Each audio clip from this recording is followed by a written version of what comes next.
So Paul, the goal of a networking event is really to get someone to agree to meet with you again after the event. You're not going to do the whole deal and build this amazing relationship just in one setting. Let's say somebody Right. agrees, they give you their business card, you follow up, and they say, all right, great, let's get together for a coffee chat next week. What does a coffee chat mean in kind of the U.S. culture, and how could an international Well, colleague prepare for that sort of first okay. one-on-one meeting? Let me start with this. Using the term coffee to describe a meeting, I think is much more common outside the US than it is in the US. For example, when I worked for the Australian government, I dealt with the Australians regularly. When an Australian said, let's get together with coffee, what they were really saying is, let's get together for a business meeting. When an American hears, let's get together with coffee, it's, okay, let's go to Starbucks and shoot the breeze about anything. It's not necessarily it's not business specific. Yeah. But if you're going to say, it's better to say, I would like to follow up with you. When are you available?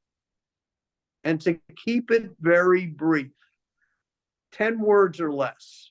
All you want to know is, when can you meet with that person? The second thing is, can I add real quick just on the coffee side too, of like, if you have asked someone to meet you for coffee and you go to Starbucks, it's polite for you to buy their coffee. If you're the one, right. especially if it's somebody higher up, whether a boss or somebody else in your organization or a potential prospect, pay the extra few bucks and, treat them, because they're in some senses doing you a favor, helping you out. Absolutely. If you're the inviter, you pay and you make the arrangements and you suggest where to meet.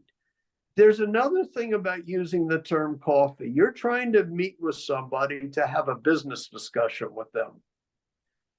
In the US, remember, Americans are very impatient. They look for a way out. You want to look for a way in.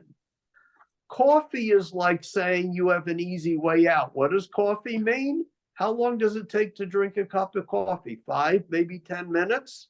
If you want to meet with somebody for a half an hour, leave it to, I'd like to follow up with you, or something similar, because saying coffee, after you finish drinking coffee, they're done. Yeah, that's a great point, Paul.